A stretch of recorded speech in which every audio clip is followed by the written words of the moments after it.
Panda Baba Kohili, ladies first. Ladies first. Ladies first.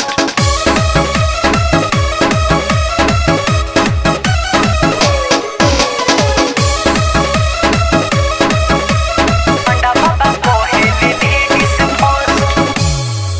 अरे काहे तू लाइन में घुसे लुका बहरी जान। पुलिस से लेके है आइल बने परमिशन, ऐसे थोड़े आए हैं देह पर चढ़बू तब का। अरे काहे के लाइन में घुसे लुका बहरी जान।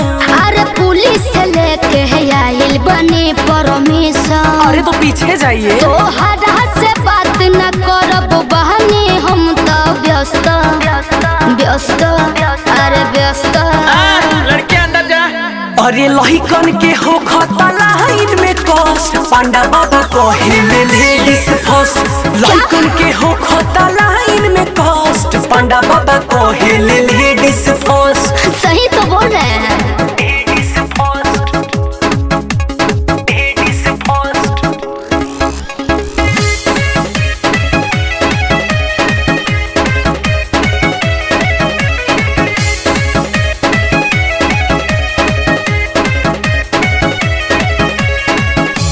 हम तो फोन पे लाइन लगवले बनी, अच्छा संग में सखिया सहेली के जुटवले बनी। मने लड़ाई करबू का? तो वही ना बातिए कर दर्द का करे। खाली ही झूठो के रोब जमा बेलू हो।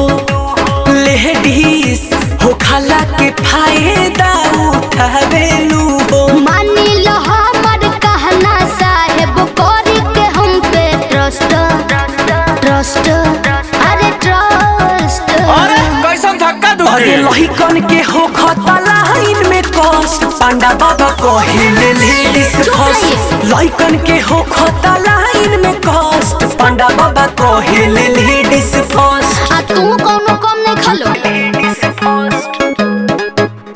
Ladies first. देह पर चढ़बू। Ladies first.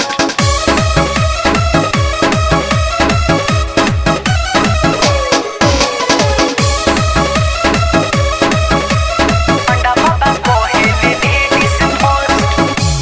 नारियल चूनर माई के चढ़ावा। आओ पीछे लग जा लाइन में। सोहरी बोलता झंझट हटावा। अरे कबे से यह समझावता नहीं, पहले ही समझ गेल रह तू हो कि झूठ बोला जानी सच्चा दरबार बाहो। कि यही जा मोहिया के हमारा सरकार बाहो। तुम बीनित दर्शन पाके भइल बारे मस्त मस्त एहो मस्त। धीरे धीरे आगे बढ़िए। चलिए अरे लहिकन के हो खता लाइन में कष्ट, पांडा बाबा कहिले लेडीज फर्स्ट। लहिकन के हो खता लाइन में कष्ट, पांडा बाबा कहिले लेडीज फर्स्ट। हाँ तो चलिए।